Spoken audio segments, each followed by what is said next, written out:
السلام عليكم ورحمة الله وبركاته. الحمد لله رب العالمين، نحمده ونستعينه ونستغفره ونعوذ بالله من شرور أنفسنا ومن سيئات أعمالنا.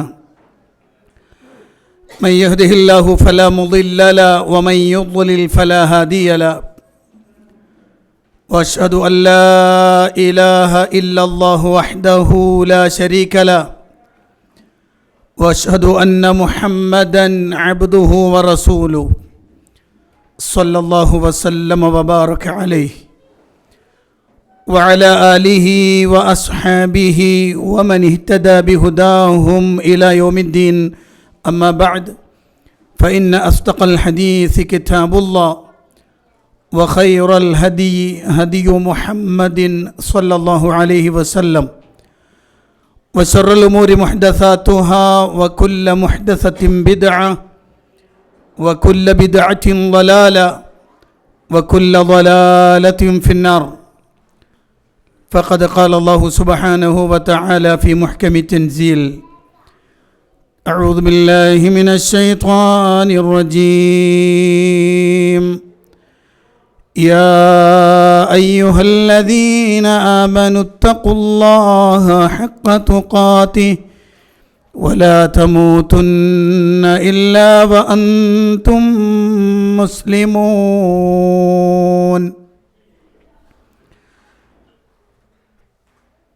വേദിയിലുള്ള സംഘടനാ നേതാക്കൾ, പ്രിയപ്പെട്ട സഹോദരന്മാർ, സഹോദരിമാർ, അല്ലാഹു സുബ്ഹാനഹു വ തആല അവൻ്റെ ഇഷ്ടദാസന്മാരായി ജീവിക്കാനും ഈ ലോകത്തുനിന്ന് വിട പറയുമ്പോൾ കലിമത്ത് തൗഹീദ് ഉച്ചരിച്ച് വിട പറയാനുമുള്ള സൗഭാഗ്യം നമുക്കേവർക്കും നൽകി അനുഗ്രഹിക്കുമാറാവട്ടെ. അല്ലാഹു സുബ്ഹാനഹു വ തആലയാണ് നമ്മുടെ സ്രഷ്ടാവ് എന്ന് പറഞ്ഞാൽ, എനിക്ക് ഈ സൃഷ്ടിപ്പ് നൽകിയതും എൻ്റെ നിലനിൽപ്പിനാവശ്യമായ എല്ലാ ഘടകങ്ങളും ഇവിടെ ഒരുക്കി വച്ചതും ഓരോ നിമിഷത്തിലും എനിക്ക് വേണ്ടതെന്താണെന്ന് മനസ്സിലാക്കി എനിക്ക് വേണ്ടതെല്ലാം വേണ്ട സമയത്ത് വേണ്ട രൂപത്തിൽ നൽകിക്കൊണ്ടിരിക്കുന്നവനാണ് എൻ്റെ നാഥനായ അല്ലാഹു. അതുകൊണ്ട് തന്നെ മുൻഇമായ അല്ലാഹുവിനെ സംബന്ധിച്ചിടത്തോളം ആ അനുഗ്രഹം ലഭിച്ചവൻ എന്ന നിലയിൽ എനിക്ക് അവനോടുള്ള ബാധ്യതയാണ് എൻ്റെ ജീവിതം അവന് വേണ്ടി മാത്രമാക്കി തീർക്കുക എന്നത്. ഞാൻ എന്തുകൊണ്ട് അങ്ങനെ എന്ന് ചോദിക്കുമ്പോൾ അതിന് വലിയ ഗഹനമായ ആഴത്തിലുള്ള പഠനമൊന്നും ആവശ്യമില്ല. അത് കോമൺ സെൻസാണ്. ഏതൊരാൾക്കും വളരെ വ്യക്തമായി പെട്ടെന്ന് പറയാവുന്ന ഉത്തരമാണത്. എനിക്ക് വേണ്ടി എല്ലാം ചെയ്തു തരുന്നവനോടല്ലേ ഞാൻ ഏറ്റവും കൂടുതൽ കടമപ്പെട്ടവൻ? അവന് വേണ്ടിയല്ലേ ഞാൻ പ്രവർത്തിക്കേണ്ടത്? ഇത് മറന്നു പോവുക എന്നതും ഇത് എതിർക്കുക എന്നതും ഇതിന് എതിരായി പ്രവർത്തിക്കുക എന്നതും വിവേകമുള്ള കാര്യങ്ങളെ വ്യവച്ഛേദിച്ചു മനസ്സിലാക്കുവാനുള്ള വേർതിരിവിൻ്റെ വിവേചനത്തിൻ്റെ പ്രത്യേകത നൽകിയിട്ടുള്ള മനുഷ്യനെ സംബന്ധിച്ചിടത്തോളം വലിയ തെറ്റാണ് അവൻ ചെയ്യുന്നത്. അതുകൊണ്ട് തന്നെ ഒരു വലിയ പ്രഖ്യാപനമുണ്ട്. നമ്മളെല്ലാവരും ചെറുപ്പം മുതലേ നമസ്കാരത്തിൽ പ്രഖ്യാപിക്കുന്നൊരു പ്രഖ്യാപനമുണ്ട്. തക്ബീറത്തുൽ ഇഹ്റാം.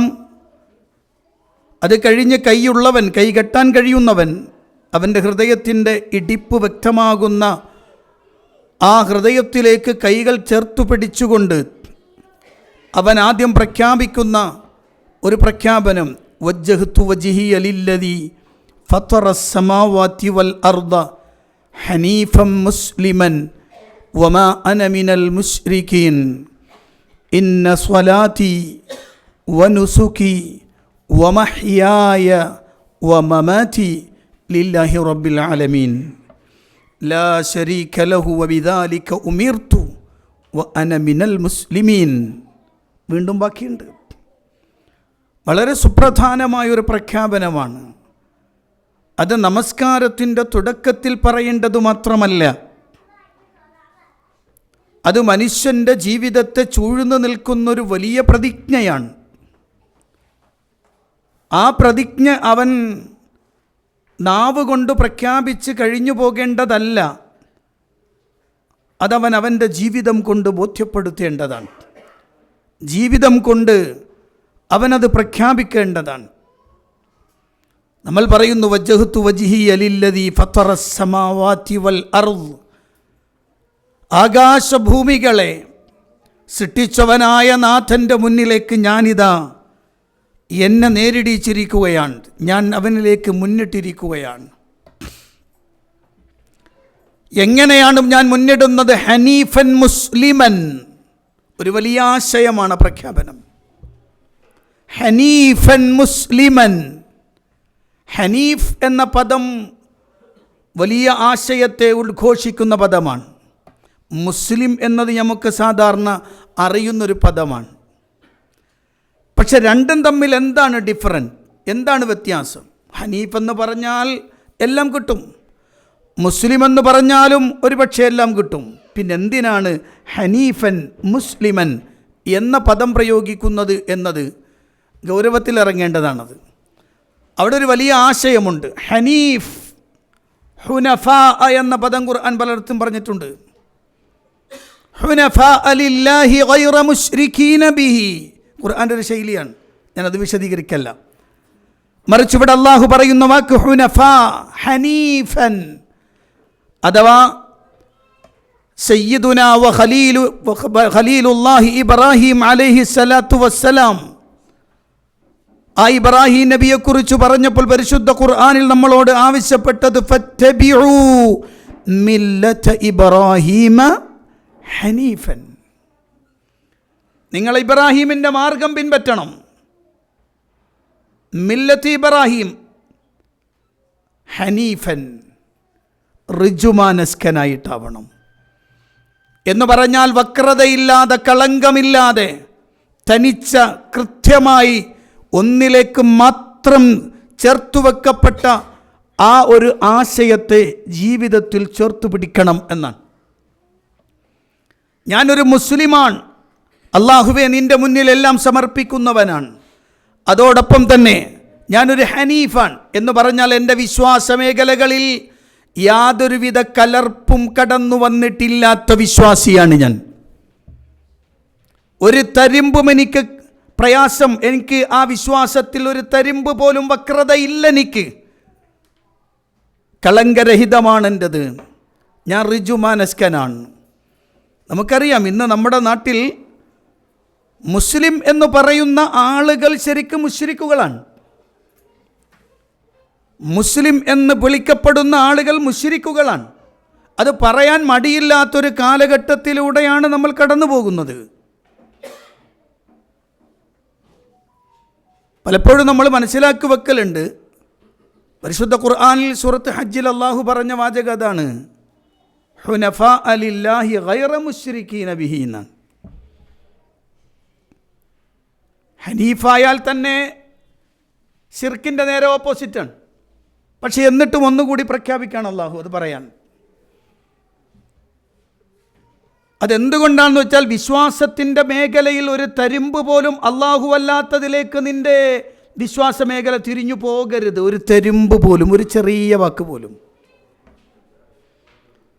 അവിടെയാണ് നമ്മൾ കേൾക്കുന്നത്, മടവൂരാരാ പടച്ചോനാണോ ചോദിച്ചവനോ നീ ചൊല്ല്, അതേ അതേ അതെ മടവൂരാണ് ഞങ്ങളെ പടച്ചോനറിയണേ, ഞങ്ങളെ പടച്ചോനറിയണേ. ഹൂ അല്ലാ മടവൂര്, ഹൂ അല്ലാ മടവൂര്. നല്ല നോക്ക്, ആ വർത്തമാനം പറയാൻ ഈ സമുദായത്തിൽ ആളുകൾക്ക് മടിയില്ല. അതിലെന്താ തെറ്റ് എന്ന് ചോദിക്കുന്നൊരു വലിയ കൂട്ടം. ഒരുപക്ഷെ സലഫി പ്രസ്ഥാനത്തിൻ്റെ ശക്തമായ ഇടപെടൽ കൊണ്ട് അത് ഭൂരിപക്ഷം സമൂഹത്തിലേക്കും കടന്നു വന്നിട്ടില്ല എന്നത് നമുക്കറിയാം. പക്ഷേ ഇത് മലയാളത്തിലായതുകൊണ്ടാട്ടോ ആളുകൾക്ക് ഒരു വിഷമം തോന്നിയത്. എന്നാൽ ഇതിൻ്റെ മൂത്താപ്പാൻ്റെ വർത്താനം ശരിക്ക് മാലകളിൽ നേരത്തെ പറഞ്ഞു പോയിട്ടുണ്ട്. പക്ഷേ അതൊന്നും എന്ത് ചെയ്തിട്ടില്ല, ഈ സമൂഹത്തിൻ്റെ മുന്നിൽ വ്യാപകമായി കടന്നു വന്നിട്ടില്ല. കാരണം ഇത് താളവും മേളവും ഒക്കെയായി വരുമ്പോൾ അത് വരും, ആളുകൾക്ക് അപ്പോഴാണെന്ന് കത്ത എല്ലാത്തിൻ്റെയും മേലെ.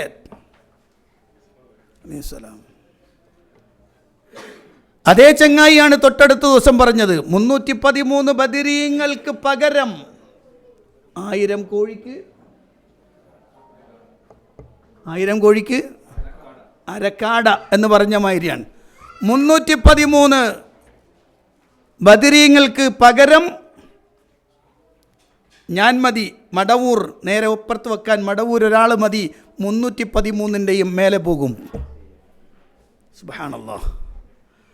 അഞ്ജനമെന്നത് ഞാനറിയും, അത് മഞ്ഞൾ പോലെ വെളുത്തിട്ട്. ദീനെന്താണെന്നറിയില്ല. ഞാൻ പറഞ്ഞു വരുന്നത് അവിടെയാണ് ഈ പ്രഖ്യാപനത്തിൻ്റെ പ്രത്യേകത.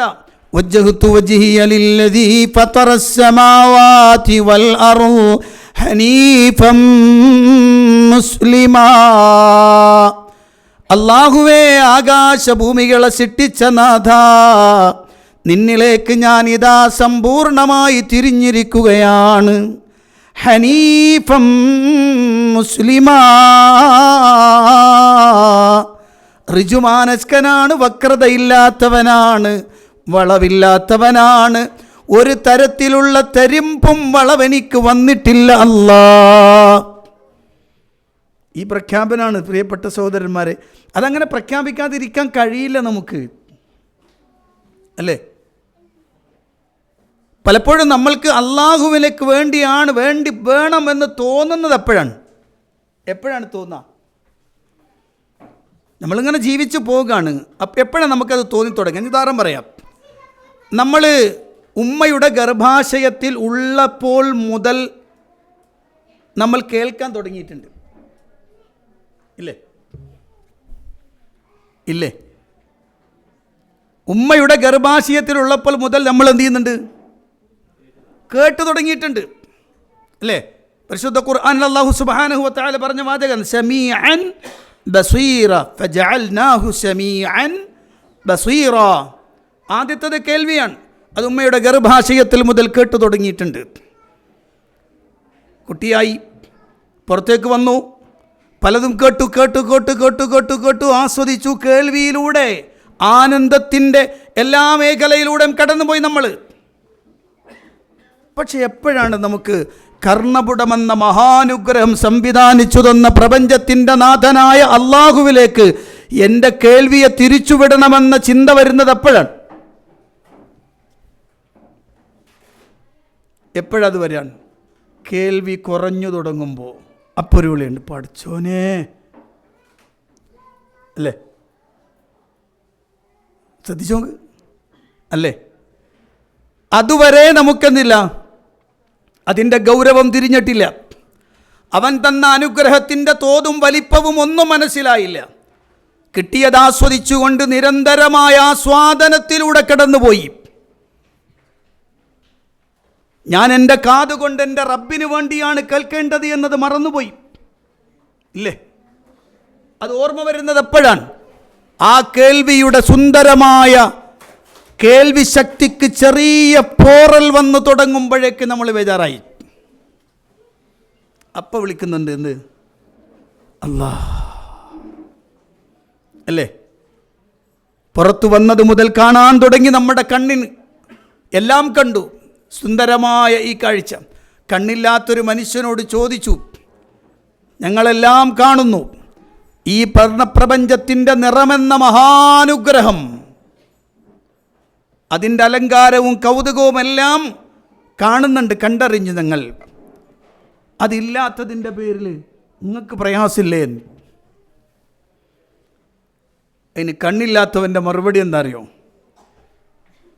ഞാനതിൻ്റെ പുറം കണ്ണുകൊണ്ട് കാണുന്നില്ലെന്നേ ഉള്ളൂ, അതിനേക്കാളും മനോഹരമായി എൻ്റെ റബ്ബൻ്റെ മനസ്സിലതൊക്കെ കാണിച്ചു തരികയും കണ്ണുള്ളവനുള്ളതിനേക്കാളും കൃത്യത എനിക്കെൻ്റെ റബ്ബ് തന്നിട്ടുണ്ട്, പിന്നെന്തിന് ഞാൻ ബേജാറാവണം? എൻ്റെ കണ്ണ് എൻ്റെ റബ്ബ് തന്നതാണ്, അവന് വേണ്ടിയാകണം എന്ന ചിന്ത നമുക്ക് വരുന്നത് എപ്പോഴാണ്? കണ്ണിന് പ്രശ്നം തുടങ്ങുമ്പോൾ മുതലാണ്, അല്ലേ? ഇനി അടുത്ത വാക്കിൻ്റെ പ്രഖ്യാപനം നോക്കുങ്ങൾ. ഇന്ന സ്വലാത്തി വനുസുഖി വമഹ്യായ വമമാതി ലില്ലാഹി റബ്ബിൽ ആലമീൻ. നാഥ, ഞാൻ ചെയ്യുന്ന നമസ്കാരങ്ങളെല്ലാം, ഞാൻ നിനക്ക് വേണ്ടി ചെയ്യുന്ന ഇബാദത്തുകളെല്ലാം നിനക്ക് മാത്രമാണ് അല്ലാ, നിനക്ക് മാത്രമാണ് അല്ലാ. പോരാ, ആരാധനകൾ മാത്രമല്ല, വഹയാതി വമമാതി, എൻ്റെ ജീവിതം നിനക്ക് സമർപ്പിതമാണ് അല്ലാ, എൻ്റെ മരണവും നിനക്ക് വേണ്ടിയാണ് അല്ലാ. ഇങ്ങോട്ട് അങ്ങനെ ഒന്ന് പറഞ്ഞു പോയല്ലാതെ നമുക്ക് തോന്നിയിട്ടുണ്ട് എപ്പോഴെങ്കിലും ഞാൻ ജീവിക്കുന്നത് എൻ്റെ റബ്ബിന് വേണ്ടിയാണ്?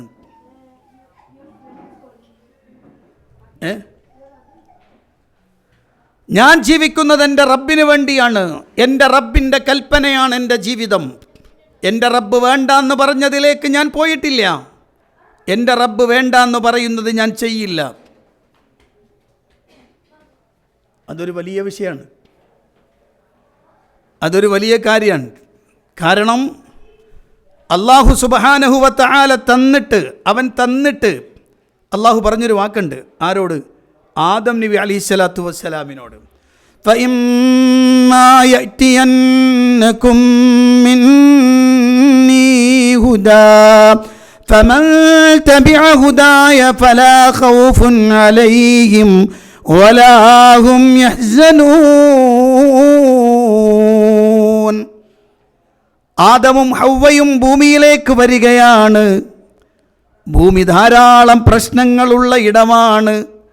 മനുഷ്യൻ്റെ മനസ്സുകളെ തെറ്റുകളിൽ നിന്ന് തെറ്റുകളിലേക്ക് സഞ്ചരിപ്പിച്ചു കൊണ്ടുപോകാൻ ഉതകുന്ന തരത്തിലുള്ള എല്ലാ പ്രക്രിയകളും നിലനിൽക്കുന്ന പ്രദേശമാണ്. ഫഇമ്മാ യഅതിയന്നകും മിന്നീ ഹുദാ, എൻ്റെ അടുത്ത് നിന്ന് സന്മാർഗം നിങ്ങൾക്ക് വന്ന് കിട്ടിയാൽ, ഫമൻ തബിഅ ഹുദായ ഫലാ ഖൗഫുൻ അലൈഹിം വലാ ഹും യഹ്സനൂൻ, അവർ ഭയപ്പെടേണ്ടതില്ല, ദുഃഖിക്കേണ്ടതില്ല. ആര്? ഫമൻ തബിഅ ഹുദായ, എൻ്റെ റബ്ബ് എനിക്ക് കാണിച്ചു തരുന്ന മാർഗം, അതെൻ്റെ ജീവിതത്തിൽ ഞാനെങ്ങനെ ജീവിക്കണമെന്ന് കാണിച്ചു തന്നതാണ്. ഈ ഐഹിക ലോകത്തിൻ്റെ ജീവിതം എങ്ങനെയാവണം, അത് അല്ലാഹു സുബ്ഹാനഹു വ തആല കാണിച്ചു തന്നു. കാരണം ദുനിയാവിൻ്റെ ഒരു പ്രത്യേകത ഉണ്ട്, ശരിക്ക് വലിക്കും. ദുനിയാവ് അങ്ങനെ വലിച്ചുകൊണ്ട് പോകും. ഇഅ്ലമൂ അന്നമൽ ഹയാത്തുദ് ദുനിയാ ലഇബുൻ വലഹുവുൻ വസീനത്തുൻ വതഫാഖുറുൻ ബൈനകും വതകാസുറുൻ ഫിൽ അംവാലി വൽ ഔലാദ്. അല്ലാഹുവിൻ്റെ ഖുർആൻ പറയാണ്, ദുനിയാവ് അങ്ങനെയാണ്. ദുനിയാവ് ഒരു കളിയും വിനോദവും കുറേ അലങ്കാരങ്ങളും കുറേ അന്തസ് പറയലും അഭിമാനം കാണിക്കലും ജാട കാണിക്കലും ഈഗോ കാണിക്കലൊക്കെയാണ് ദുനിയാവ് എന്ന് പറഞ്ഞാൽ, അല്ലേ? ഒരു ദുനിയാവിൻ്റെ ആകത്തുക അതാണ്. ദുനിയാവിൻ്റെ ആകത്തുക അതാണ്. അതുകൊണ്ട് തന്നെ അത് മനുഷ്യനെ ഇങ്ങനെ വല്ലാതെ അതിലേക്ക് കൊണ്ടുപോകും, വലിച്ചുകൊണ്ടേയിരിക്കും. മനസ്സിലായോ? ഒരു വലിയ പ്രശ്നമാണ് അവിടെ. ഈ ദുനിയാവ് മത്താആണെന്ന് ഖുർആൻ്റെ ഒരു പ്രയോഗം. മത്താ വിഭവമാണ്, നമുക്ക് ആസ്വദിക്കാനുള്ള വിഭവമാണ് ദുനിയാവിൻ്റെ ഓരോന്നും. അപ്പോൾ സ്വാഭാവികമായും എൻ്റെ കണ്ണും എൻ്റെ കാതും എൻ്റെ കൽബും എൻ്റെ കയ്യും എൻ്റെ കാലും അങ്ങനെയെല്ലാം ആ ആസ്വാദനത്തിലേക്ക് തിരിയുമെന്നത് സ്വാഭാവികമാണ്.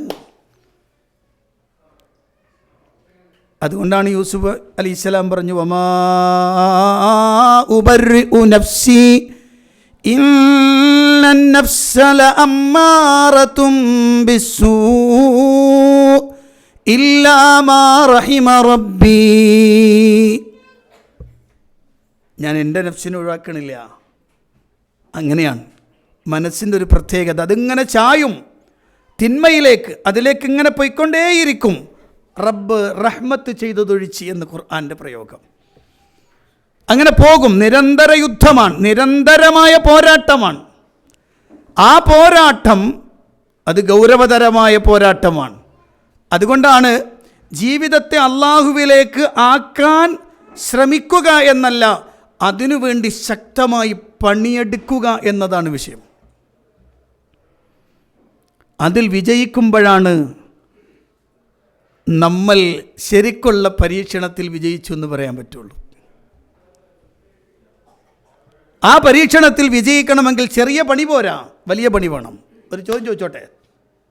ഹലോ, ഒരു ചോദ്യം ചോദിച്ചോട്ടെ? നിങ്ങളങ്ങനെ എല്ലാവരും ഉണ്ടാതിരിക്കാമല്ലോ. ഒരു ചോദ്യം ചോദിച്ചോട്ടെ എന്ന്. ഏറ്റവും കൂടുതൽ ക്ഷമ വേണ്ടത് എപ്പോഴാണ്?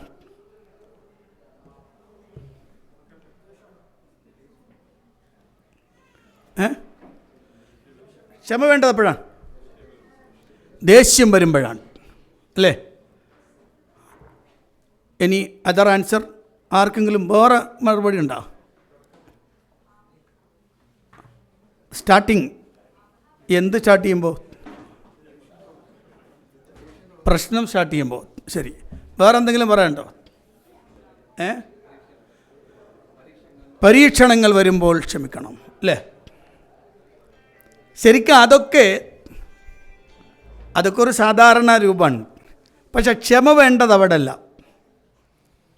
ക്ഷമ ഏറ്റവും കൂടുതൽ വേണ്ടത് ഇബാദത്തിലാണ്.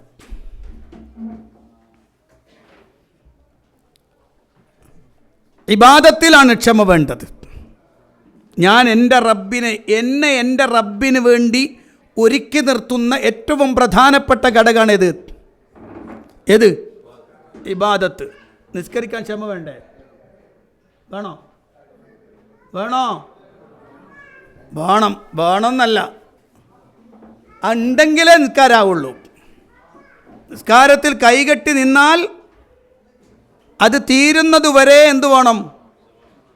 വലിയ ക്ഷമ വേണം. ഒരു ചെറിയ പോയിന്റ് വന്ന് അപ്പോൾ നമ്മൾ ഔട്ടാവും. മനസ്സിലായോ? നോമ്പെടുക്കാൻ ക്ഷമ വേണം. നോമ്പെടുക്കാൻ ക്ഷമ വേണം. സക്കാത്ത് കൊടുക്കാൻ ക്ഷമ വേണം.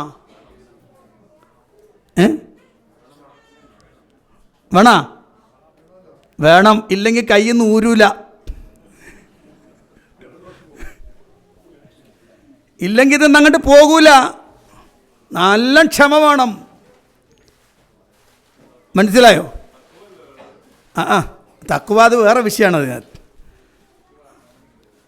അപ്പം ശരിക്ക് ഈ വിഷയത്തിലുള്ള ഏറ്റവും ശക്തമായി നമ്മളുടെ അള്ളാഹുവിന് വേണ്ടി സ്ഥിരപ്പെടുത്തി നിർത്തുക എന്നത് ശ്രമകരമായ പണിയാണ്. കാരണം നിരന്തരം എന്ത് ചെയ്യും? നിരന്തരം വലിച്ചുകൊണ്ടിരിക്കും. പിശാചിനെ സംബന്ധിച്ചിടത്തോളം അവൻ നമ്മളങ്ങനെ അലട്ടിക്കൊണ്ടേയിരിക്കും.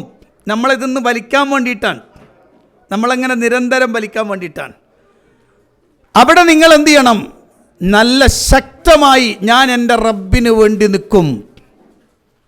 അവിടെ എനിക്കിതൊന്നും വിഷയമല്ല. എൻ്റെ റബ്ബ് എനിക്ക് തന്നതാണ് ഈ ശരീരം. എൻ്റെ റബ്ബിന് ഞാൻ തിരിച്ചു കൊടുക്കണം. അപ്പം ഞാൻ പറഞ്ഞു വന്നത്, നമ്മുടെ പ്രവർത്തനങ്ങളിൽ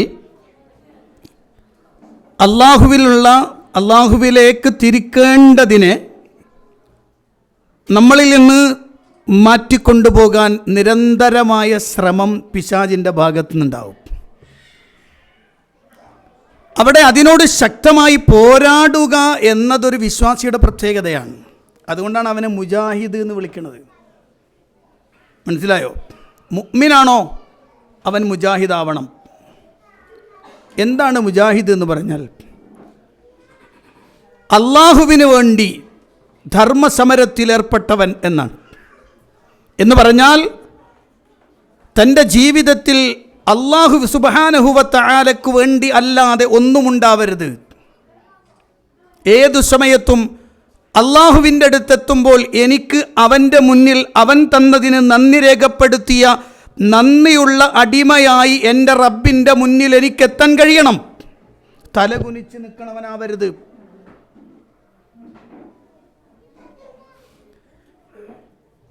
റബ്ബിനോട് നന്ദി കേട് കാണിച്ചവരെല്ലാം ഭയപ്പാടോടുകൂടി നിൽക്കുമ്പോൾ സന്തോഷത്തോടെ നിൽക്കാൻ കഴിയണം എനിക്ക്. ഒരു സംഭവം പറയട്ടെ. അള്ളാഹുവിൻ്റെ ഹബീബ് സയ്യിദുന മുഹമ്മദുർ റസൂലുള്ളാഹി സ്വല്ലല്ലാഹു അലൈഹി വസല്ലം അവിടുന്ന് ഒരു സ്വഹാബിയുടെ മയ്യത്ത് മറമാടുകയാണ്. ആ മയ്യത്ത് ഇങ്ങനെ മയ്യത്ത് മറമാടിയിട്ട് നബി സല്ലല്ലാഹു അലൈഹി വസല്ലം ആ ഖബറിൻ്റെ ഓരത്തിങ്ങനെ ഇരിക്കുകയാണ്. മറമാടിയിട്ട് ഖബറിൻ്റെ അടുത്തിങ്ങനെ ഇരിക്കുകയാണ്. അള്ളാഹുവിൻ്റെ റസൂൽ സല്ലല്ലാഹു അലൈഹി വസല്ലം അവിടുന്ന് ശിരസ് ഇങ്ങനെ കുമ്പിട്ടിരിക്കുകയാണ്. അവിടുന്ന് ഒരു ചെറിയ കൊള്ളിക്കഷ്ണം, ഒരു വടിക്കഷ്ണം പ്രവാചകൻ്റെ കയ്യിലുണ്ട്. അതിങ്ങനെ നിലത്ത് കുത്തുന്നുണ്ട് നബിതങ്ങൾ. فبكى رسول الله صلى الله عليه وسلم حتى بل الثرى. മണ്ണ് നനയുന്ന രൂപത്തിൽ അള്ളാൻ്റെ റസൂലിൻ്റെ കണ്ണെന്ന് കണ്ണുനീരിങ്ങനെ വന്നുകൊണ്ടിരിക്കുന്നു. ഒഴുകുന്ന കണ്ണുനീരുമായി തൻ്റെ മുന്നിൽ നിൽക്കുന്ന സ്വഹാബത്തിലേക്ക് നോക്കിയിട്ട് പ്രവാചകൻ പറഞ്ഞൊരു വാക്കുണ്ട്, യാ ഇഖ്വാനി ലിമിസ്ലി ഹാദാ ഫഅഇദു. യാ ഇഖ്വാനി ലിമിസ്ലി ഹാദാ ഫഅഇദു. ഇങ്ങനെ ഒരു സന്ദർഭം ജീവിതത്തിൽ വരാനുണ്ട്, അതിനുവേണ്ടി തയ്യാറായിക്കൊള്ളണം കേട്ടോ, അതിനുവേണ്ടി ഒരുങ്ങിക്കൊള്ളണം കേട്ടോ. എന്ന് പറഞ്ഞാൽ ജീവിതം അല്ലാഹു നൽകിയ അനുഗ്രഹമാകുന്ന ഈ ജീവിതം നിശ്ചയിക്കപ്പെട്ടൊരു സന്ദർഭത്തിൽ അത് അവിടെ നിന്ന് അവസാനിക്കും. ഏത് സമയത്താണെങ്കിലും അവസാനിക്കും. നമ്മളോട് ചോദിച്ചിട്ടല്ല നമ്മൾ ജനിച്ചതാണോ? ആണോ? നമ്മളോട് ചോദിച്ചിട്ടല്ല നമ്മൾ മരിക്കണോ? 38 വയസ്സുവരെ നാട്ടിൽ ജീവിച്ചൊരു മനുഷ്യൻ, 38 വയസ്സുണ്ട്, നാട്ടിൽ ജീവിച്ചൊരു മനുഷ്യൻ, അയാൾക്ക് നാട്ടിൽ ചെറിയ പ്രശ്നങ്ങൾ ഉണ്ടായപ്പോൾ ഒന്ന് ഗൾഫിലേക്ക് വരണം. അങ്ങനെ അയാൾ അബുദാബിയിലേക്ക് വന്നു. വന്നതിൻ്റെ പിറ്റേ ദിവസം ഹൈവേ മുറിച്ച് കിടക്കാണ്. ആ ഹൈവേയിൽ വെച്ച് തീർന്നു. പാഞ്ഞു വന്ന വാഹനത്തിൻ്റെ അടിയിൽപ്പെടുന്നു, ആൾ മരിക്കുന്നു. 38 വയസ്സുവരെ നാട്ടിൽ ജീവിച്ച് ഒരു ദിവസം മാത്രത്തേക്ക് വേറൊരു നാട്ടിലേക്ക് വന്ന് പിറ്റേ ദിവസം അവിടുന്ന് മരിക്കുന്നു. മയ്യത്ത് അവിടുന്ന് തിരിച്ച് നാട്ടിലേക്ക്. ഞാൻ പറഞ്ഞു വന്നത് ഒരതിശയോക്തി വർത്താനല്ല, സംഭവിക്കുന്ന വിഷയങ്ങൾ. ഏതു സമയത്തും ഓഫാവാം നമ്മൾ, ഏതു സമയത്തും മരണം നമ്മളെ പിടികൂടാം. നമ്മുടെ ആയുസ് അവിടം കൊണ്ട് അവസാനിക്കും. കാരണം അല്ലാഹു സുബ്ഹാനഹു വ തആല നമുക്ക് നിശ്ചയിച്ചു വെച്ചിട്ടുള്ളൊരു ടൈമുണ്ട്. ആ ടൈം വരെ മാത്രം. ഇബ്രാഹിം അദ്ഹം എന്നറിയപ്പെടുന്ന മഹാപണ്ഡിതൻ, ആൾ സൂഫിയാണ്, പക്ഷെ ചീന സൂഫിയല്ല കേട്ടോ. അദ്ദേഹം ചോദിക്കുന്നൊരു ചോദ്യമുണ്ട്. ദുഃഖാർത്ഥനായിരിക്കുന്നൊരു മനുഷ്യൻ, ജീവിതത്തിൽ പ്രയാസകരമായ അന്തരീക്ഷം വരുമ്പോൾ നമ്മളൊക്കെ ബേജാറാകും അല്ലേ, നമ്മളൊക്കെ വറിയായിപ്പോവും. അങ്ങനെ മഹസൂമായിരിക്കുന്ന ഒരു മനുഷ്യനെ കണ്ടപ്പോൾ ചോദിച്ചു, എന്ത് പറ്റി സഹോദര, നിങ്ങളിങ്ങനെ ദുഃഖിച്ചിരിക്കുന്നല്ലോ? ഇനി അസ്അലുക സലാസ സുആൽ, ഞാൻ നിന്നോട് 3 ചോദ്യം ചോദിക്കട്ടെ? അയാൾ പറഞ്ഞു ചോദിച്ചോളൂ.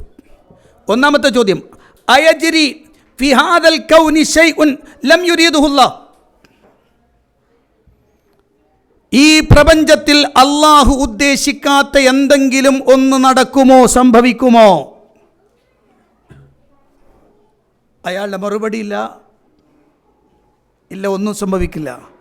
റബ്ബ് തീരുമാനിക്കാത്തതൊന്നും സംഭവിക്കില്ല, ഉറപ്പാണ്. രണ്ടാമത്തെ ചോദ്യം, അയൻഖുസു മിൻ അജലിക ശൈഉൻ ഖദ്ദറഹുല്ലാഹു ലക് ഖദ്ദറഹുല്ലാഹു ഫീ ഹയാതിക്, ദുനിയാവിൽ അള്ളാഹു നിശ്ചയിച്ചു നിനക്ക് വെച്ചിരിക്കുന്ന ജീവിക്കാൻ അള്ളാഹു തീരുമാനിച്ച സമയം, ആ സമയത്തിൽ നിന്ന് വല്ല സമയവും ഒരല്പമെങ്കിലും കുറവ് വരുമോ?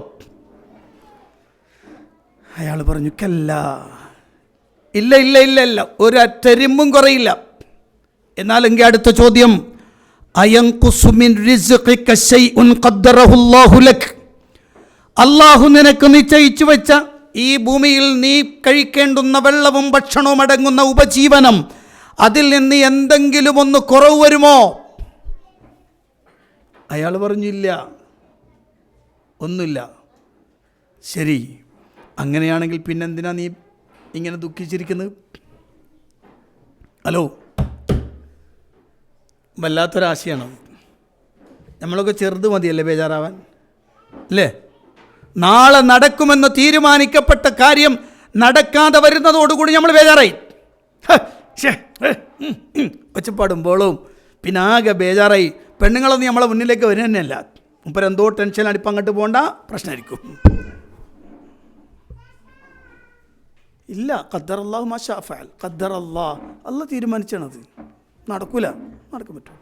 അയജ്രി ഫീ ഹാദൽ കൗനി ശൈഉൻ ലം യുരീദുഹുല്ലാഹ്, അല്ലാഹ് ഉദ്ദേശിക്കാത്ത ഒന്നും ഈ ഭൂമിയിൽ നടക്കൂലടോ, ഈ പ്രപഞ്ചത്തിൽ നടക്കൂല. എൻ്റെ റബ്ബെനിക്ക് നിശ്ചയിച്ചു തന്ന ഒരു സന്ദർഭം, ആ സന്ദർഭം അതെവിടെ അവസാനിക്കണമെന്ന് റബ്ബ് തീരുമാനിച്ചിട്ടുണ്ട്. അതിൻ്റെ അപ്പുറത്തേക്കൊരു സെക്കൻഡ്, ഒരു ചെറുത് ഇല്ല, പോകില്ല എന്ന് തീരുമാനിച്ചുറച്ചു നിൽക്കുന്നൊരു വിശ്വാസി, അയാളെ സംബന്ധിച്ചിടത്തോളം നമ്മൾ ഈ ചർച്ച മുഴുവൻ നടക്കുന്നത്. അല്ലാത്തവരെ കൊണ്ട് ചർച്ച കൊണ്ട് കാര്യമില്ല കേട്ടാ, അല്ലാത്തവരെ കൊണ്ട് ഈ ചർച്ച കൊണ്ട് കാര്യമില്ല. നമ്മുടെ ചർച്ച പ്രപഞ്ചനാഥനായ അല്ലാഹു സുബ്ഹാനഹു വ തആല നൽകിയതിനോട് അതേ രൂപത്തിൽ അങ്ങട്ട് നന്ദി രേഖപ്പെടുത്താൻ കഴിയുന്നവനെ കുറിച്ചാണ് ചർച്ച. അതുകൊണ്ടാണ് അള്ളാഹുവിൻ്റെ ഹബീബ് സല്ലല്ലാഹു അലൈഹി വസല്ലം പറഞ്ഞു, ജനങ്ങളെ, ചെറിയ സമയമാണുള്ളത്, ഫഅഇദ്ദു, അള്ളാഹ്ക്ക് വേണ്ടി പണിയെടുത്തോളി. അള്ളാഹുവിന് വേണ്ടി, അള്ളാഹിന് വേണ്ടി പണിയെടുക്കാൻ പറയുമ്പോൾ നമ്മളൊക്കെ വിചാരിക്കുക പഠിച്ചോൻ എന്തോ കുറവുണ്ട്, നമ്മൾ പണിയെടുത്ത് അങ്ങോട്ട് പരിഹരിച്ചു കൊടുക്കണമെന്നല്ല. അതൊരു പ്രയോഗമാണ്. ശരിക്കും പണിയെടുക്കുന്നത് നമുക്ക് വേണ്ടിയാണ്, നമുക്ക് വേണ്ടിയാണ്. എന്തിന് നമുക്ക് വേണ്ടി? ഈ ഭൗതിക ലോകത്ത് അല്ലാഹു നിശ്ചയിച്ചു തന്ന സമയത്തെ, അവൻ നമുക്ക് വേണ്ടി നിശ്ചയിച്ചു തന്ന കാര്യങ്ങളെ കൃത്യമായി ഉപയോഗപ്പെടുത്തിയാൽ അതിന് നിങ്ങൾ പ്രതീക്ഷിക്കാത്ത ബെനിഫിറ്റ് തരാം. അല്ലാഹു പറഞ്ഞത് ജീവിതം അല്ലാഹു കൊണ്ട് കൊടുത്താൽ മതി കേട്ടാ. 2 കാര്യങ്ങൾ ശ്രദ്ധിക്കാം, ഞാൻ കുറഞ്ഞ സമയം സംസാരിക്കുള്ളൂ. 2 കാര്യങ്ങൾ ശ്രദ്ധിക്കാം. ഒന്ന്, എടുത്ത പണി മുഴുവനും ബാത്തിലാകുന്ന പണി സൂക്ഷിക്കണം. എടുത്ത പണികൾ മുഴുവനും ബാത്തിലായി പോകുന്നത് സൂക്ഷിക്കണം. എടുത്ത പണി മാത്രം ബാത്തിലായി പോകുന്നത് സൂക്ഷിക്കണം. മനസ്സിലായോ? എന്ന് പറഞ്ഞാൽ ചെയ്ത പണി മുഴുവനും ഒറ്റടിക്കില്ലാതായി പോകും. എപ്പോ ശിർക്ക് വന്നാൽ അത് ഏറ്റവും ഗൗരവത്തിൽ സൂക്ഷിക്കുക. യാതൊരു എക്സ്ക്യൂസും ഇല്ല. വലഖദ് ഊഹിയ ഇലൈക വഇലല്ലദീന മിൻ ഖബ്ലിക ലഇൻ അശ്റക്ത ലയഹ്ബതന്ന അമലുക വലതകൂനന്ന മിനൽ ഖാസിരീൻ. മുഴുവനും പോകും. ശിർക്കെന്ന മഹാമാരി ഒന്ന് വന്നാൽ മതി, മുഴുവൻ പോകും. എന്നാൽ ചെയ്ത പണി, ആ പണി മാത്രം ബാത്തിലായി പോകും. എപ്പോ? ഇപ്പോൾ ചെറിയ ശിർക്ക് വന്നാൽ, എന്താണ് ചെറിയ ശിർക്ക്? എന്താണ് ചെറിയ ശിർക്ക്? റിയാ ആണ്. റിയാ എന്ന് പറഞ്ഞാൽ അള്ളാഹ്ക്ക് വേണ്ടി അല്ലാതെ ചെയ്യാം. മനസ്സിലായി പറഞ്ഞ്? അള്ളാഹ്ക്ക് വേണ്ടി അല്ലാതെ ചെയ്യാം. അതെങ്ങനെ? ഞാനൊരു കാര്യം ചെയ്യുമ്പോൾ, ഒരു അമൽ ചെയ്യുമ്പോൾ, ഒരു പ്രവൃത്തി ചെയ്യുമ്പോൾ അതെൻ്റെ റബ്ബിൻ്റെ അടുത്തുനിന്ന് പ്രതിഫലം കിട്ടണമെന്ന ആഗ്രഹം മാത്രമാവണം, വേറെ ഒന്നും അതിലേക്ക് ചേർന്ന് വരരുത്. മനസ്സിലായോ? മനസ്സിലായോ? ഞാൻ ഇയാളെ കണ്ടു, സലാം പറഞ്ഞു, വരി നമുക്കൊരു ചായ കുടിക്കാമെന്ന് പറഞ്ഞു. ഒരു ചായ മേടിച്ചു കൊടുത്തു.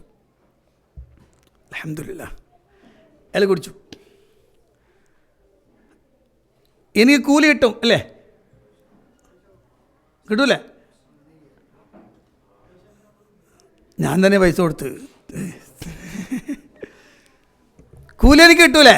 കിട്ടും. എപ്പോഴും കിട്ടും. അതുകൊണ്ട് ഞാൻ അള്ളാഹുവിൻ്റെ വജ്ഹ് മാത്രം ഉദ്ദേശിച്ചിട്ടുണ്ടെങ്കിൽ, അല്ല മൂപ്പരെന്ത് ചെയ്യണം? നാട്ടുകാരോട് ആളുകളോടൊക്കെ പറയണം, പിന്നെ മൂപ്പര് നല്ല ഉഷാറാട്ടാ, ഞാനിങ്ങനെ വന്നപ്പോൾ ഇന്നെ കൊണ്ടുവന്ന് ചായക്ക് മേടിച്ച് തന്നിക്കണം, നല്ല മനുഷ്യനാണ്, നല്ല ആളാണ്, അങ്ങനെ പറയണമെന്നൊരാഗ്രഹം മനസ്സിൻ്റെ എവിടെങ്കിലും ഉണ്ടെങ്കിൽ അതോടെ ആ പൈസയും പോയി, സംഗതി പോയി, അമൽ പോയി. അത് അള്ളാഹ്ക്ക് വേണ്ടിയല്ല, പിന്നെ ആർക്ക് വേണ്ടിയായി? ആർക്ക് വേണ്ടിയായി? സ്വന്തത്തിന് വേണ്ടിയാണ്. ഇങ്ങനെ ഫുൾ ടൈം പണിയെടുത്ത് ഒരുത്തൻ റബ്ബിൻ്റെ അടുത്ത് ചെല്ലുമ്പോൾ അള്ള എന്താ പറയുന്നറിയോ? അള്ള എന്താ പറയുക? ആർക്ക് വേണ്ടി ചെയ്തത്? പഠിച്ചോനെ നിനക്ക് വേണ്ടിയാണ് ചെയ്തതല്ലാ. നോക്കൂ, നിങ്ങൾ ജീവിതത്തിൻ്റെ 3 ഭാഗങ്ങൾ സമ്പൂർണമായി പരാജയപ്പെട്ടു പോകുന്നൊരു മനുഷ്യനെ അള്ളാഹുവിൻ്റെ ഹബീബ് സല്ലല്ലാഹു അലൈഹി വസല്ലം പരിചയപ്പെടുത്തുകയാണ്. നാളെ റബ്ബിൻ്റെ അടുത്തെത്തുന്ന സമയത്ത് 3 ആളുകളെ അള്ളാഹു വിചാരണയ്ക്ക് വേണ്ടി കൊണ്ടുവരികയാണ്. അതിലൊന്ന് വലിയ പണ്ഡിതനാണ്, മറ്റൊരാൾ അള്ളാഹുവിൻ്റെ മാർഗത്തിൽ ധർമ്മസമരത്തിലേർപ്പെട്ട, ജിഹാദിലേർപ്പെട്ട് ഷഹീദായ മനുഷ്യനാണ്. മൂന്നാമത് അള്ളാഹു ധാരാളം സമ്പത്ത് കൊടുത്ത് അനുഗ്രഹിച്ച ഒരു സമ്പന്നനാണ്. 3 ആളുകൾ. ഈ 3 ആളുകളുടെയും പ്രത്യേകത എന്ന് വെച്ചാൽ അവർക്ക് കിട്ടിയത് കൊണ്ട് അയാൾക്ക് റബ്ബിൻ്റെ അടുത്ത് ഉപകാരപ്പെടുകയും വിജയിക്കുകയും ചെയ്യാൻ പറ്റുന്ന ഏറ്റവും നല്ല ആളുകളാണ് ഈ 3 ആളുകൾ. അതിൽ ജിഹാദ് നടത്തി ഷഹീദായ മനുഷ്യനെ കൊണ്ട് നിർത്തി വെച്ചു. എങ്ങനെയുണ്ട്? അള്ളാഹു അവന് കൊടുത്ത അനുഗ്രഹങ്ങളൊക്കെ ഇങ്ങനെ, പഠിച്ചവനെ ശരിയാ, നീ എനിക്ക് ആരോഗ്യം തന്നു, യുദ്ധം ചെയ്യാനുള്ള അറിവ് തന്നു, ആയുധം ഉപയോഗിച്ച് യുദ്ധം ചെയ്യാൻ വലിയ സന്ദർഭവും എനിക്ക് കിട്ടി, അതൊക്കെ തന്നു റബ്ബേ. അപ്പോൾ അള്ളാഹു ചോദിക്കും, എന്താ ചെയ്തത്? പഠിച്ചവനെ നിനക്ക് വേണ്ടിയാണ് ഞാൻ യുദ്ധം ചെയ്തത്, നിന്റെ മാർഗത്തെ ഉയർത്താൻ വേണ്ടിയാണല്ല ഞാൻ യുദ്ധം ചെയ്തത്. അപ്പം അള്ളാഹ് പറയും, കദബ്ത, കള്ളനാണ് നീ കള്ളനാണ്, കളവാണ് നീ പറഞ്ഞത്. പിന്നെ നീ എന്തിനാണ് യുദ്ധം ചെയ്തത്? നിന്നെക്കുറിച്ച് ആളുകൾ അയാൾ വലിയ യോദ്ധാവാണ്, അയാൾ വലിയ വീരശൂര പരാക്രമിയാണെന്ന് പറയണം. അങ്ങനെ പറയാൻ വേണ്ടിയിട്ടാണ് നീ ചെയ്തത്. അത് ആളുകളൊക്കെ പറഞ്ഞുപോയി, ആളുകളൊക്കെ പറഞ്ഞിട്ടുണ്ട്. അതുകൊണ്ടേ മലക്കുകളുള്ള പറയും, പിടിക്കവനെ, പിടിച്ച് ഫസുഹിബ അല വജ്ഹിഹി ഹത്ത ഉൽഖിയ ഫിന്നാർ, അയാളുടെ മുഖത്തിന്മേൽ വലിച്ചിഴച്ചു കൊണ്ടുപോയി നരകത്തിലേക്ക് എറിയും. നിങ്ങൾ ആലോചിച്ചോക്ക്, ഷഹാദത്തിൻ്റെ പദവി എന്ന് പറയുന്നത് ഏറ്റവും ഉത്കൃഷ്ടമായ പ്രത്യേകമായ അള്ളാഹുവിൻ്റെ അടുത്ത് ലഭിക്കുന്നത് ഏറ്റവും വലിയ പദവിയാണ്. ആ പദവി നഷ്ടപ്പെടാൻ കാരണം എന്താണ്? അയാളുടെ മനസ്സിൽ യുദ്ധത്തിനിറങ്ങുമ്പോൾ മനസ്സിലാക്കിയത്, ഞാൻ തരക്കേടില്ല എന്ന് ആളുകൾ പറയണം. ഇപ്പം അവൻ്റെ പ്രവൃത്തി അള്ളാഹ്ക്ക് വേണ്ടി അല്ല ആയത്, വേറൊരാൾക്ക് വേണ്ടിയാണ് എന്ന് പറഞ്ഞാൽ ആളുകൾ എന്നെക്കുറിച്ച് ഇങ്ങനെയൊക്കെ പറയണമെന്ന ആഗ്രഹം മനസ്സിലുണ്ടായതോടുകൂടി അയാളുടെ ആ പണി അങ്ങോട്ട് ഇല്ലാതായി. ഞാൻ പറഞ്ഞ മനസ്സിലായി നിങ്ങൾക്ക്? വേറെ ചില മനുഷ്യന്മാരുണ്ട്, രണ്ടാമത്തതൊരു പണക്കാരനെയാണ്. അള്ളാഹുവിൻ്റെ റസൂൽ സല്ലല്ലാഹു അലൈഹി വസല്ലം പറയാൻ, പണമുള്ളൊരു മനുഷ്യൻ അയാളെ റബ്ബിൻ്റെ അടുത്ത് കൊണ്ടുവന്നിട്ട് അയാൾക്ക് കൊടുത്ത അനുഗ്രഹങ്ങളെല്ലാം അയാൾക്ക് അള്ളാഹു ഇങ്ങനെ കാണിച്ചു കൊടുക്കും. അയാൾ സമ്മതിക്കും, അതേ പടച്ചവന് നീ എനിക്ക് അനുഗ്രഹം തന്നതാണ്, മറ്റൊരാൾക്കില്ലാത്ത വലിയ വലിയ സാമ്പത്തികമായ അനുഗ്രഹങ്ങൾ നീ എനിക്ക് തന്നു, അത് ഞാൻ അനുഭവിച്ചു, മനസ്സിലാക്കി. അപ്പോൾ അള്ളാഹുക്ക് എന്താ ചെയ്തത്? പടച്ചോനെ, നിൻ്റെ മാർഗത്തിന് വേണ്ടി പറയപ്പെട്ട ആരൊക്കെ വന്നവർക്കൊക്കെ ഞാൻ കൊടുത്തിട്ടുണ്ട്. പള്ളിക്ക് കൊടുത്തിട്ടുണ്ട്, മദ്രസയ്ക്ക് കൊടുത്തിട്ടുണ്ട്, സെൻറ്ററിന് കൊടുത്തിട്ടുണ്ട്, യതീമിന് കൊടുത്തിട്ടുണ്ട്, മറ്റവർക്ക് എല്ലാവരും കൊടുത്തിട്ടുണ്ട്. അല്ലാഹ് പറയും, കദബത, കള്ളനാണ് നീ എന്തിനാ കൊടുത്തത്? നീ കൊടുക്കുമ്പോൾ നിൻ്റെ മനസ്സിൽ, നിൻ്റെ മുന്നിൽ ഒരു ആഗ്രഹം ഉണ്ടായിരുന്നു. ആ ആഗ്രഹം എന്താണ്? ആ ആഗ്രഹം നിന്നെക്കുറിച്ച് ആളുകൾ, മൂപ്പരുണ്ടല്ലോ മാഷാ അല്ലാഹ് നല്ല ധർമ്മിഷ്ഠനാട്ടോ, ആര് എന്നാലും എന്തെങ്കിലും ഒന്നും കൊടുക്കാതെ വിടൂല, നല്ല മനുഷ്യനാണ്, അങ്ങനെ പറയണം എന്ന് നിനക്ക് ആഗ്രഹം ഉണ്ടായിരുന്നു. ആളുകൾ അങ്ങനെ പറഞ്ഞില്ല, വേറെ വിഷയട്ടാ. ഒരാൾക്ക് ആഗ്രഹം ഇല്ലാത്ത ആളെക്കുറിച്ചും അങ്ങനെ പറഞ്ഞു എന്ന് വെച്ചിട്ട് അയാൾ കുറ്റമൊന്നുമില്ല. പക്ഷേ ഇവൻ്റെ മനസ്സിൽ അങ്ങനെ ഒരു ആഗ്രഹം. നമ്മളെ നാട്ടിലൊരു വലിയ പണക്കാരനുണ്ട്, പേരൊന്നും ഞാൻ പറയൂല.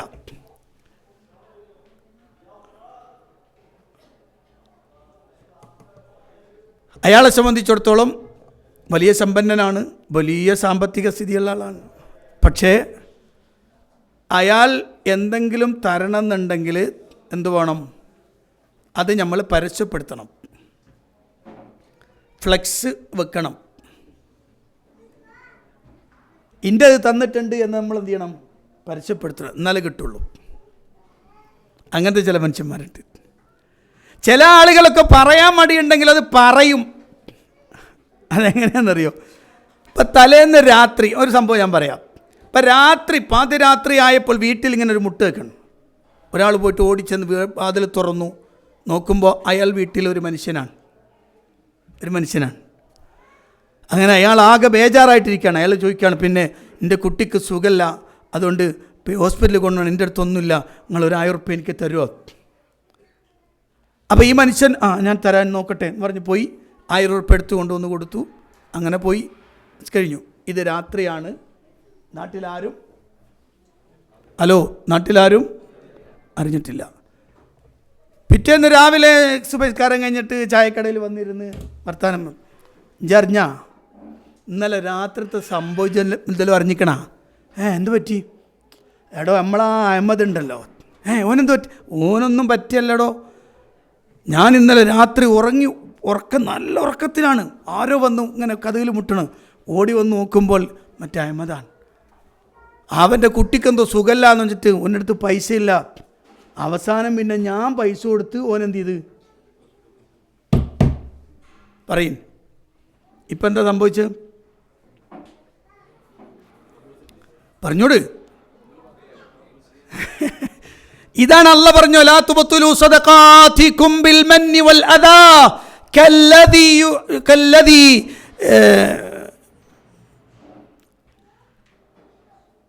യുൻഫിഖു മാലഹു റിആ അന്നാസ്.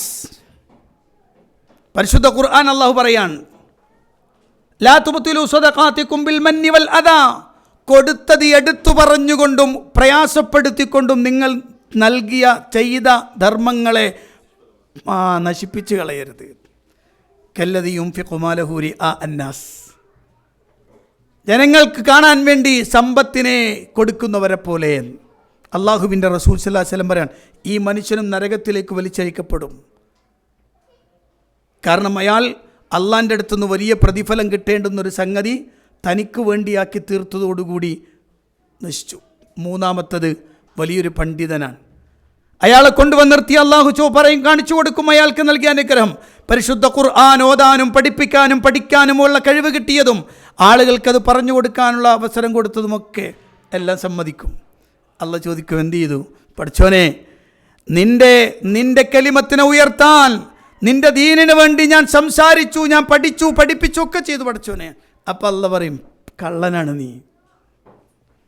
നീ എന്തിനത് ചെയ്തത്? നീ ആളുകളുടെ മുന്നിൽ, പിന്നെ മുപ്പരുണ്ടല്ലോ തരക്കടില്ലട്ടാ, അയാൾ നല്ല ഉഷാറാട്ടാ, അയാളെ പ്രസംഗം ഉഷാറാട്ടാ, അയാളെ ഓത്ത് ഉഷാറാട്ടാ, അയാൾ നല്ല ഉഷാറുള്ള ആളാട്ടോ എന്ന് നാട്ടുകാർ പറയണം എന്ന ആഗ്രഹമായിരുന്നു നിനക്ക്. അതൊക്കെ ആളുകൾ പറഞ്ഞിട്ടുണ്ട്. സുബ്ഹാനല്ലാഹ്, ഇവനെയും നരകത്തിലേക്ക് വലിച്ചഴക്കപ്പെടുമെന്നാണ്. നിങ്ങൾ ആലോചിച്ച് നോക്കൂ പ്രിയപ്പെട്ടവരെ, അല്ലാഹു സുബ്ഹാനഹു വ തആല നൽകിയ ഈ ഒരു ചെറിയ അവസരം, വലിയ അനുഗ്രഹങ്ങളും അല്ലാഹ് നൽകിയിട്ട് അത് നമുക്ക് രക്ഷപ്പെടാനുള്ള ഉപാധിയാക്കിയിട്ടില്ലെങ്കിൽ അള്ളാഹുവിന് വേണ്ടി പ്രവർത്തിക്കുവാൻ, അള്ളാഹുവിൻ്റെ അടുത്തുനിന്ന് പ്രതിഫലം കിട്ടാൻ വേണ്ടി പ്രവർത്തിക്കാൻ നമുക്ക് സാധിക്കുന്നില്ലെങ്കിൽ ഈ ജീവിതം കൊണ്ട് എന്തർത്ഥമാണുള്ളത് എന്ന് നാം ഓരോരുത്തരും മനസ്സിലാക്കേണ്ടതുണ്ട്. കിട്ടിയത് ഇന്നത്തോടുകൂടി അവസാനിച്ച് കഴിഞ്ഞാൽ എന്തായിരിക്കും അവസാനം? ഞാൻ അവസാനിപ്പിക്കട്ടെ. എല്ലാ ദിവസവും നമ്മുടെ മനസ്സിലൊരു ചിന്ത വേണം. ആ ചിന്ത എന്താണെന്നറിയോ? എനിക്ക് അവാർഡ് വലത് കൈയിൽ കിട്ടുമോ ഇടത് കൈയിൽ കിട്ടുമോ എന്ന് ചിന്ത. ഞാൻ ചെയ്ത പ്രവർത്തനങ്ങളുടെ മുഴുവനും അതിൻ്റെ ഒരു റെക്കോർഡ് എനിക്ക് തിരിച്ചു തരുന്നൊരു സന്ദർഭം ഉണ്ടല്ലോ അല്ലേ?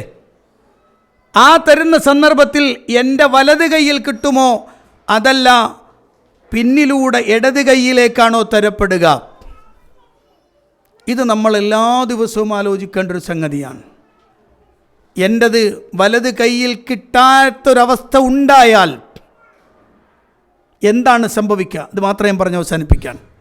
فَأَمَّا مَنْ أُوتِيَ كِتَابَهُ بِشِمَالِهِ فَيَقُولُ يَا لَيْتَنِي لَمْ أُوتَ كِتَابِيَهْ وَلَمْ أَدْرِ مَا حِسَابِيَهْ يَا لَيْتَهَا كَانَتِ الْقَاضِيَةَ مَا أَغْنَى عَنِّي مَالِيَهْ هَلَكَ عَنِّي سُلْطَانِيَهْ خُذُوهُ فَغُلُّوهُ ثُمَّ الْجَحِيمَ صَلُّوهُ ثُمَّ فِي سِلْسِلَةٍ ذَرْعُهَا 70 ذِرَاعًا فَاسْلُكُوهُ.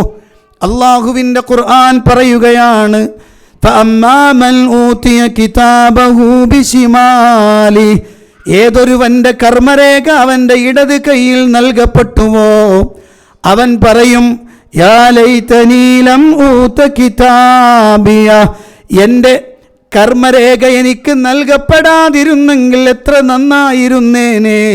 വലം അദിരി മാ ഹിസാബിയ, എൻ്റെ വിചാരണ എന്തെന്നറിയാതിരുന്നെങ്കിൽ എത്ര നന്നായിരുന്നേനെ. യാ ലൈതഹാ കാനത്തിൽ ഖാദിയ, ഹോ എന്ത് ചെയ്യാം, വിധി തീരുമാനമായി പോയല്ലോ, വിധി തീരുമാനമായി, ഇനി എന്ത് ചെയ്യാനാണ്. മാ അഗ്നാ അന്നീ മാലിയ ഹലക അന്നീ സുൽത്താനിയ, ദുനിയാവിൽ എനിക്ക് കിട്ടിയ സമ്പത്ത് മുഴുവനും എനിക്ക് ഉപകരിക്കാത്തതായി പോയല്ലോ, ദുനിയാവിലെ എൻ്റെ അധികാരങ്ങളൊന്നും സ്വാധീനങ്ങളൊന്നും എനിക്ക് ഉപകാരമില്ലാത്തതായല്ലോ എന്ന് പറഞ്ഞുകൊണ്ട് അയാൾ വിലപിക്കുകയാണ്, അയാൾ പൊട്ടിക്കരയുകയാണ്, ഇന്നലകളെ ഓർത്തയാൾ ശപിക്കുകയാണ്. ആ സമയത്ത് നന്നായിരുന്നെങ്കിലെന്ന് ആഗ്രഹിച്ചു പോകുന്ന ഘട്ടമാണതെന്ന് ഖുർആൻ. പക്ഷെ അല്ലാഹു മലക്കുകളോട് പറയുന്നു, ഖുദൂഹു ഫഗുല്ലൂഹു സുമ്മൽ ജഹീമ സ്വല്ലൂഹു, പിടിക്കൂ ഇവനെ നിങ്ങൾ ചങ്ങലയിൽ ബന്ധിക്കൂ, അവനെ കൊണ്ടുപോയി നരകത്തിലേക്ക് എറിയൂ എന്ന് അല്ലാഹു സുബ്ഹാനഹു വ തആല വിളിച്ചു പറയുകയാണ്. മലക്കുകൾക്ക് വിജ്ഞാപനം കൊടുക്കുകയാണ്. സബാനിയാക്കളായ മലക്കുകൾ അവരെ കൊണ്ടുപോവുകയാണ്, നരകത്തിലേക്ക് എറിയപ്പെടുകയാണ്. ആ മനുഷ്യനപ്പോൾ ആഗ്രഹിക്കുന്നുണ്ടാകും, പടച്ചോനെ ദുനിയാവിലേക്കൊന്നു മടങ്ങിയിരുന്നെങ്കിൽ, ജീവിതത്തിൽ കിട്ടിയ അവസരങ്ങൾ ഉപയോഗപ്പെടുത്തിയിരുന്നെങ്കിൽ എത്ര നന്നായിരുന്നേനെ. ഞാനന്ന് ശ്രദ്ധിക്കാതെ ജീവിച്ചു പോയല്ലോ, അന്ന് റബ്ബ് നൽകിയ അനുഗ്രഹത്തെ ഞാൻ വിസ്മരിച്ചു കളഞ്ഞല്ലോ, നിസ്കരിക്കാതെ വിട്ടുകളഞ്ഞല്ലോ. അല്ലാഹുവേ, നിന്റെ മാർഗത്തിലേക്ക് ക്ഷണിക്കപ്പെട്ടപ്പോഴെല്ലാം ദുനിയാവിൻ്റെ ആഗ്രഹങ്ങളുടെ പിന്നാലെ ഞാൻ ഓടിപ്പോയല്ലോ. അല്ലാ, എന്നെ ഒന്ന് മടക്കുമോ റബ്ബേ, ഒന്ന് മടക്കുമോ, എനിക്ക് വീണ്ടും ഒന്ന് നന്നാവാനാണ്.